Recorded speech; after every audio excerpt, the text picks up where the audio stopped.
నమస్కారం. ప్రస్తుతం మనతో పాటు ప్రముఖ ఆధ్యాత్మికవేత్త, ప్రముఖ జ్యోతిష్య వాస్తు పండితులు ముల్లపూడి సత్యనారాయణమూర్తి గారు ఉన్నారు. వారితో మాట్లాడిద్దాం. నమస్కారం గురువు గారు. నమస్కారం మా సజ్జన. క్రోధినామ సంవత్సరం ఉగాది రాశి ఫలితాల్లో సందర్భంగా మరి కుంభరాశి వారికి ఎలా ఉండబోతుందో తెలియజేయండి. ఈ కుంభరాశి వారికి క్రోధినామ సంవత్సరం 2024 సంవత్సరంలో ఏలినాటి శని జరుగుతోంది. ఏలినాటి శని చాలా తీవ్రతరంగా ఈ సంవత్సరం ఉంటుంది. అయినప్పటికీ కూడా భయపడాల్సినటువంటి అవసరం లేదు. రాహు బలము మిమ్మల్ని కాపాడుతూ ఉంటుంది. ఈ యొక్క కుంభరాశి వారికి ఆదాయం 14, వ్యయం 14గా ఉంది. అంటే రాబడి, ఖర్చు రెండు కూడా సమానంగా ఉన్నాయి. కష్టాలు, నష్టాలు, కష్టాలు, సుఖాలు, లాభాలు, నష్టాలు సమానంగా ఉన్నాయి. అలాగే రాజ్యపూజిత 6, అవమానం 1గా ఉంది. కాబట్టి వీళ్ళు ఎక్కడికి వెళ్ళినా సరే గౌరవింపబడతారు. కాబట్టి అవమానం పాలు చాలా తక్కువగా ఉన్నాయన్నమాట. అంటే ఈ కుంభరాశి వాళ్ళు చక్కగా బంధుమిత్రులను బాగా చూసుకుంటారు. ఈ సంవత్సరం బంధుమిత్రుల విందు వినోద కార్యక్రమాల్లో పాల్గొంటారు. ఆ విధంగా ఎప్పుడైతే మనం ఖర్చు పెడుతున్నామో బంధుమిత్రులందరూ కూడా సంతోషించి మెచ్చుకోవడం జరుగుతుంది. ఇక ఈ కుంభరాశి వారికి జన్మంలో ఉన్నటువంటి శని బద్ధకాన్ని తీసుకొస్తుంది. కానీ విచిత్రం ఏమిటంటే కుంభరాశి వాళ్ళు, నాకు తెలిసినటువంటి కుంభరాశి వాళ్ళు చాలా యాక్టివ్గా పనిచేస్తున్నారు. జన్మశని బద్ధకాన్ని ఇవ్వాలి. అంటే వ్యక్తిగత చార్ట్ను బట్టి ఈ యొక్క ఫలితాలు అనేటటువంటివి మారుతూ ఉంటాయి.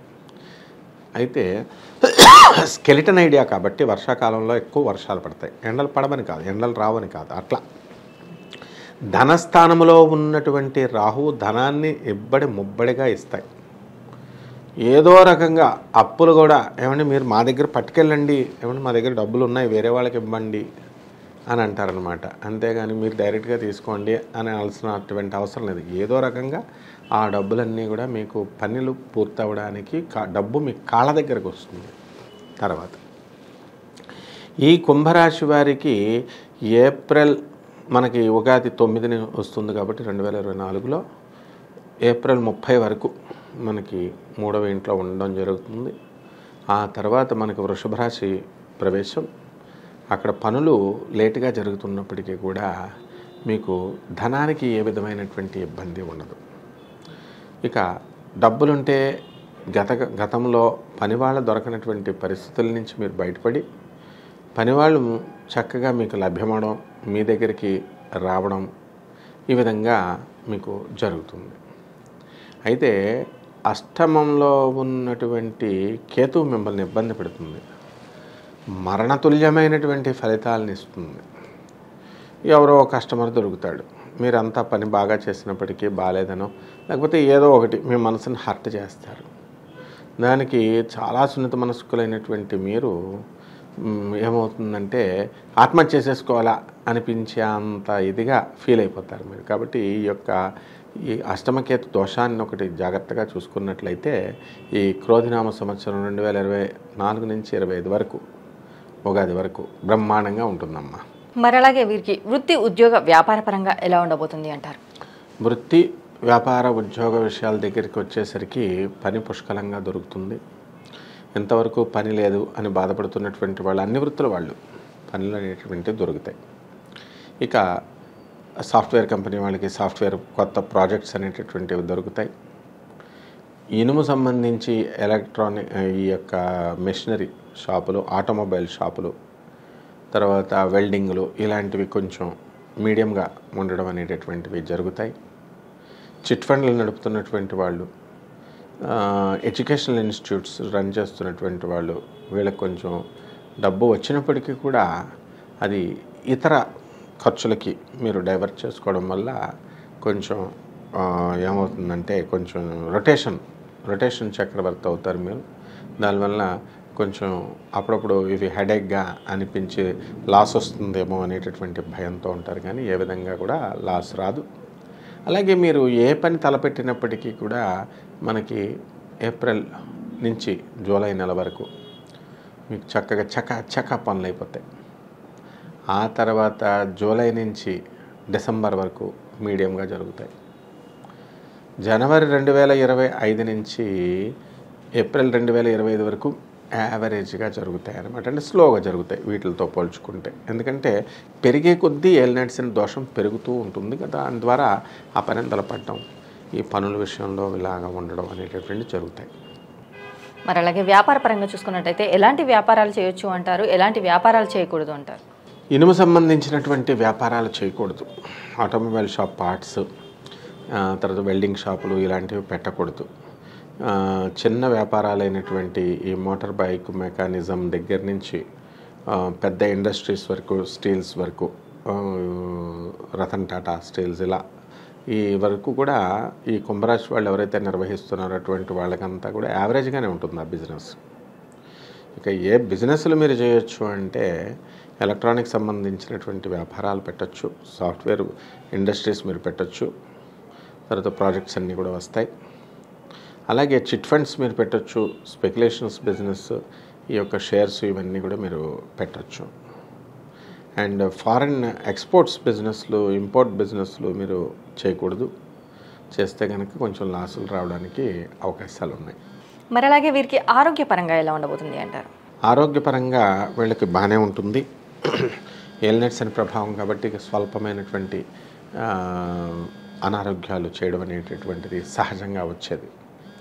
అయితే బీపీ ఉన్నటువంటి వాళ్ళు బీపీ ట్యాబ్లెట్లు వేసుకోవాలా, షుగర్ ఉన్నటువంటి వాళ్ళు షుగర్ వేసుకోవాలా, యూరిక్ యాసిడ్ ఉన్నటువంటి వాళ్ళు ఆ ట్యాబ్లెట్స్ వేసుకుంటే, మెడికేషన్ తీసుకుంటే ఏ విధమైనటువంటి ప్రాబ్లము ఉండదు. అలాగే ఈ యొక్క ఆరోగ్య పరిస్థితి 13 ఏప్రిల్ 2024 సంవత్సరంలో బ్రహ్మాండంగా ఉంటుంది. అదేవిధంగా 16 ఆగస్టు 2024 సంవత్సరంలో కూడా ఆరోగ్యం చాలా ఉల్లాసంగా, చాలా ఉత్సాహంగా వీళ్ళు ఉండడం అనేటటువంటిది జరుగుతుంది. ఈ సంవత్సరం అంతా కూడా పెద్ద మేజర్ ప్రాబ్లమ్స్ ఏమీ లేవు. కొంచెం బీపీ, షుగరు, ఆ తర్వాత ఈ యూరిక్ యాసిడ్ ఇలాంటి చిన్న చిన్న ప్రాబ్లమ్స్ తప్ప.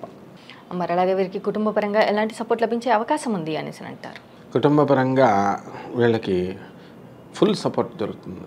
కుటుంబ సభ్యులంతా కూడా మొత్తం సంవత్సరం అంతా కూడా వీళ్ళకి సహకరిస్తారు, బంధుమిత్రులంతా కూడా సహకరిస్తారు.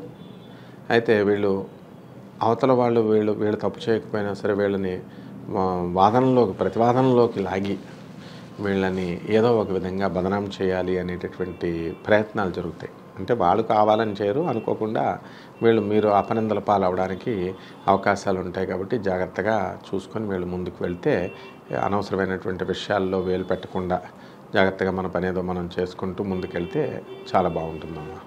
మరి అలాగే కోర్టు సమస్యల నుంచి బయటపడే అవకాశం ఉంది అంటారా? కోర్టు సమస్యల దగ్గరకు వచ్చేసరికి ఈ కుంభరాశి వాళ్ళకి చాలా ఎక్కువగా ఉంటుంది. కోర్టుల చుట్టూ, వాయిదాల చుట్టూ తిరుగుతూ ఉండాలి.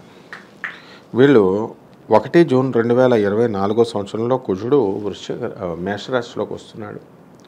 అప్పుడు కోర్టులో మనకి ఫుల్ రిలీఫ్ ఉంటుంది. అయితే సోదరు యొక్క దుర్మరణం వార్త వినేటటువంటి అవకాశాలు ఎక్కువ ఉంటాయి. కానీ మరణించకపోతే వాళ్ళు ఏదో ఒక విధంగా ఈ సోదర నష్టము అని చెప్తుంది శాస్త్రము. వ్యాపారంలో లాస్ అవ్వడము అలాంటివి జరుగుతాయి. మళ్ళీ ఈ యొక్క ఈ కోర్టు సమస్యలు 20 అక్టోబర్ 2024 సంవత్సరంలో వీళ్ళు స్వల్పంగా ఎక్కువ ఖర్చు పెట్టి స్వల్పమైనటువంటి శ్రమతో స్వల్ప రిలీఫ్ రావడానికి అవకాశాలు ఉంటాయి. అంటే హాస్టల్ అవ్వడం, కేసులు కాంప్రమైజ్ అవ్వడం, అవుట్ ఆఫ్ కోర్ట్ సెటిల్మెంట్లు చేసుకొని ఏదో విధంగా మొత్తం పైన వీళ్ళు కోర్టు కేసుల నుంచి బయటపడడానికి అవకాశాలు ఉంటాయి. మరి అలాగే విద్యార్థులకు కావచ్చు, విదేశాలకు వెళ్ళాలి అనుకునే వారికి కావచ్చు, ఎలా ఉండబోతుంది అంటారు?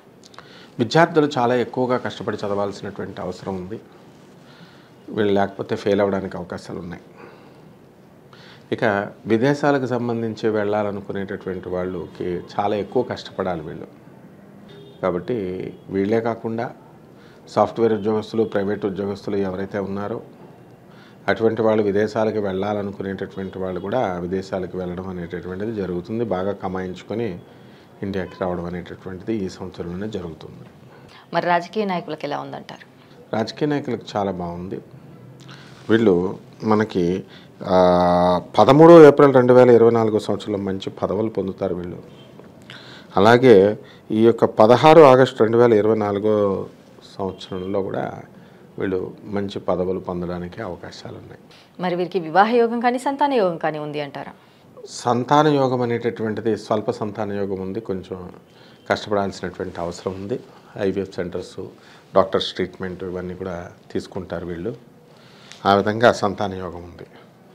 ఇక వివాహ యోగం దగ్గరికి వచ్చేసరికి మనకి 19 మే 2024 సంవత్సరం తర్వాత సంతాన యోగం అనేటటువంటిది ఉంది. అలాగే 12 జూన్ 2024 సంవత్సరం తర్వాత కూడా సంతాన యోగం ఉంది. 31 జూలై 2024 సంవత్సరంలో కూడా సంతాన యోగం ఉంది. తర్వాత 2 డిసెంబర్ 2024 సంవత్సరంలో సంతాన యోగం ఉంది. ఈ విధంగా ఎంతో కాలంగా సంతానం లేనటువంటి వాళ్ళంతా కూడా ఆ యొక్క శుక్రుడు మనకి వృషభ, మిథున, తుల, మకర రాశుల ప్రవేశమైనప్పుడు వీళ్ళకి సంతానం కలగడానికి, వివాహాలు కలగడానికి అవకాశాలు ఎక్కువ ఉన్నాయి. మరి అలాగే కుంభరాశి వారు చేసుకోవాల్సిన పరిహారాలు ఏంటంటారు? ఏలినాటి శని కాబట్టి ముఖ్యంగా శని జపం, శని స్తోత్రాలు చదువుకోవాలా. శనికి కిలోంపావు నల్ల నువ్వుల్ని, నల్లని వస్త్రాన్ని పేద బ్రాహ్మణులకి శనివారం నాడు ఉదయం 8 గంటలకి దానం చేసుకోవాలా. ఆ తర్వాత నవగ్రహాల చుట్టూ ప్రదక్షిణలు చేసుకుంటూ నువ్వుల నూనెని శనీశ్వరుడి పైన అభిషేకం చేయాలి. శనివారం నాడు ఆంజనేయ స్వామివారిని, శ్రీ వెంకటేశ్వర స్వామివారిని చక్కగా ఆరాధించుకోవాలా.